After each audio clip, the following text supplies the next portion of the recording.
as unsupported, unaccepted, disrespected. So no, not all the words in the pseudo feelings list will be used in all situations by everyone, because they will be. Some are so strong, you don't say that, especially not if there's a hierarchical relationship to it. And I do think that many of these pseudo feelings we use in daily life. They have no charge anymore, but they do carry that same thought about what someone else is saying or doing, and they do reinforce that same enemy image. So I sort of want to offer you an experience of what it might be like if you hear any of those, to translate them into a feeling. I think it's about the pseudo feelings to me is someone being in victim mode. You know, somebody's always doing it to me. You know, Yeah. and I'm sure everyone knows someone like that. That's the way they live their lives. It never has anything to do with them, or they don't acknowledge what their real feelings are. I mean, somebody's always sticking it to me. Yeah. Bruce. I would agree that sometimes in a joint session, one of the parties may not want to let these pseudo feelings out, but if you go to a caucus or a private meeting with the mediator, they might let all of this stuff fly just in front of the mediator. They don't want to do it in front of the other party, but they really want to let you know how you feel, because it feels safer maybe, Yeah. or it feels like they're less weak when they can tell you exactly what it is without the other party listening to them. Yeah. And with what you're saying about people sort of being attached to a role of being the victim, I still do, because that I have that experience too with people. My experience is that when you're empathizing, they eventually will get out into it. But I do think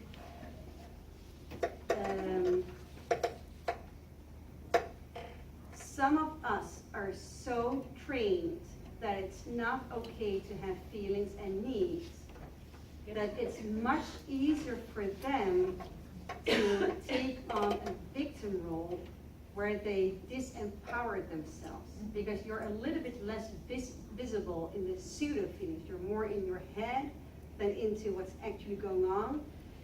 So I think in those situations, as the mediator, you need to convey both verbally and non-verbally an unconditional acceptance of where they are at, which means I unconditionally accept that you see yourself as a victim. And I'm not going to argue with you about it, but I do want to understand what that means to you.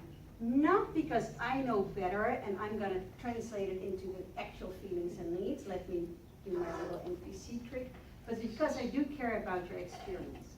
And I do want you and the other party to walk away with a solution that is sustainable into the future for you, the other party, and other stakeholders.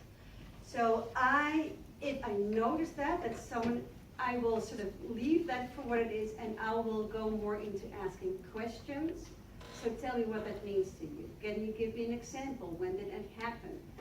And I will, because you have to sort of, you almost have to mediate their current experience and their build-up emotional training. Does that make sense? Mm-hmm. That's the package people come into the room with. So that's the reality you're mediating. Does that make sense? Mm-hmm. Anything else? Bill? And then one aspect of this that I'm unclear a little bit about, yeah, is it feels as though when you ask someone to translate their pseudo feelings into their true feelings, their unmet needs, this has to do with, in part, the mediator coming to understand and appreciate and show empathy, for that individual. It has to do with that individual understanding their own needs and feelings. But ultimately, mediation has to do with communication between the two parties. Exactly. And so, is it fair to say that the reason for doing this, that there's a large component of wanting the two parties to understand each other's unmet needs and get to that, Yeah. in other words, where's the communication aspect enter into Thank this you. equation? Thank you. When you mediate, you are not trying to mediate people's attachment to their pseudo feelings or their strategies, because that's where they will get stuck. That's where they got stuck in the first place, that's why they're here. You want to support them figuring out ways that they can find solutions that meet as many needs as possible. I will find it, and much harder to collaborate with you if you talk about, I feel unsupported, disrespected, unaccepted, and I have needs for, well, of course, respect and acceptance and support. But when I hear strategies and pseudo feelings, that is so much your experience, that is much harder for me to understand than when I hear you say, I feel sad or scared or angry or sad, scared, angry, happy, confused, content, disgusted. Disgust is a challenge too, but, and I have these needs. Because in the end, the little children, that's the place where we all understand what it means to want acceptance, connection, belonging, and all the other needs that are out there. That's what we understand. It's much harder to meet each other in, I don't know what it means to watch Star Wars, if you're not a bad example, but I do understand what it means to have some relaxation time, some rejuvenation time, or just some connection time. That I can understand. So the mediator is sort of trying to translate whatever's being offered into a way that's easier for the other person to hear and understand and accept. Does that answer your question? Yeah, and it has to do with the notion that you would want to speak to someone in caucus about translating their pseudo feelings into feelings. Can be. You would not, there would be not much value in that, because the value has to do with the other party Sure, hearing of course. that. So when you go back into the mediation, you either ask them to share what is up for them, or you will offer that yourself. I hear that you, and this is the same that we do you write down all the interests. That's the same as you write down all the needs, and you look at them, and then you look at what would work for all of them. And the other thing I want to latch on to what you're saying, I'm not gonna ask people to translate their pseudo feelings into feelings.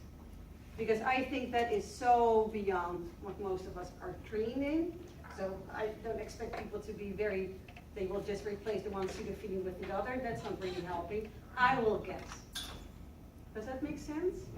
Because I assume that I am more trained into that vocabulary than they are. And the other thing is, I heard someone say, who played the original party, sort of, I feel like, that's a big sort of alarm bell.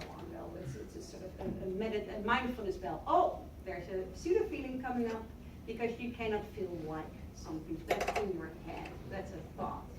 You can feel in your body, which is not like. Oh, does that make sense? So you have sort of these little cues you can use to, oh, here's a thought coming with the feeling. And underneath every pseudo feeling is a need. So there is, please accept them and use them because they're very rich. Anything else? Because we're heading up to 1, so we're not going to do the third role play 10, and then, oh no, Stig first, sorry. I saw your hand first. Yeah, thank you. Yeah. Well, I was just gonna, I don't think that we maybe got into sharing what the receiving party Yeah, no, we didn't. felt or said. Yeah. So I was just gonna say, like, when 'cause Bruce was saying kind of some of the pseudo feelings, and I was like, stick out whatever, I'm done, like, I'm out of here. Yeah. As soon as I heard the mediator say, you feel sad, then I was like, oh, Yeah. interesting. You know, I actually wanted to pay attention. So I think that's kind of the So for power of you, it hearing helped. mediators Yeah. say that other word. Yeah. Yeah, thank you. So for you, it helped to stay present and be open to what actually was going on for Bruce, no matter how he expressed it. Um, we had a situation where the mediator used another pseudo feeling, Yeah. just kind of navigating through. Yeah. And as the person that was having the feeling, it then actually made me more upset. You know, it kind of added to the, so it wasn't repeating the word I used, but giving another one, like, yeah. So it's kind of funny. Exactly, yeah, that's sort of how it doesn't work, Yeah. yeah. And 10, I just want to say that we as mediators also have to be quite aware, try to be aware of what are our own triggers, because we can easily translate one pseudo for another pseudo and escalate, like she was just saying, because if we're not aware of what's actually happening to us in our own internal feelings when we hear those words. yeah, thank you, Ted. I was, when I prepared for the presentation today, I was a little bit conflicted about doing this, or doing a whole workshop around being triggered. Because I do think as mediators, we often are triggered, because we have sympathetic resonance, like, oh yeah, I know what that's like, that's horrible, and then, or the other way around. And that happens. That is, I would say you have to bring all of that into the room. That's just the reality. But there are ways in which you can be self-connected enough to be aware when you're triggered, and to sort of do a very quick self-empathy in between, like, oh, I'm triggered, these are the feelings, these are the needs, and what am I here for? And then you can sort of do a little self-empathy to pause your own triggers, sort of ask them sort of to say, I hear you're here, I'll listen to you later, how horrible your divorce was, let me hear all about it. Now I'm gonna focus back my attention on what's up with them. But you do have to be aware when you're triggered, because it will impact how you listen. Yeah. And it will deflate in a way your neutrality. Yeah. Anything else before we're done with one? Where does the word safe fit? I would say that safety is a need. Okay. And you can also use it as a feeling. There's a lot of, I mean, nitpicky about, especially feeling words. Yeah. Can I make a request for a commercial plug? If somebody is interested in learning more about NVC or about what you do, how might they reach you or find out about Oh, it? yeah. Oh, I have that. Just as a stakeholder? Oh, no. First, this is, I'm almost done. This I find, yeah, maybe you're way smarter than I am, I was not, but when I heard this first suggested, so someone, you have all the feelings, you have all the needs, you're brainstorming about ways to resolve an issue, and one person offers this idea and the other says no. Okay, person A, then let's do that. No. Now you're stuck as a mediator. This is what I would ask, so also in my own life, this is what I want. If that doesn't work for you, what would work better for you and his or her needs X, Y, Z? Because then you invite them into a collaboration where you're both going to brainstorm a solution that works for both of you. Because you don't want to sort of have the one just shooting down ideas and vetoing. You want both of them to take responsibility for the resolution. Okay, that's that, and then these are, yeah, that's it. You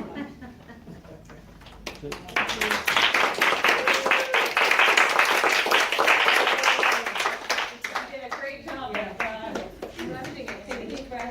Yeah, still sweating. Thank you. very much. Thank you. We Yeah. appreciate it. Yeah, thank you for having me, listening, and engaging. I enjoyed it. Great, and thank you everybody for coming. Our next meeting is October 12th, something like that. And we have some of the trainers who do the mediation training coming to present to us. So that'll be really interesting. October 7th. October 7th. Put it on your calendar. Thank you.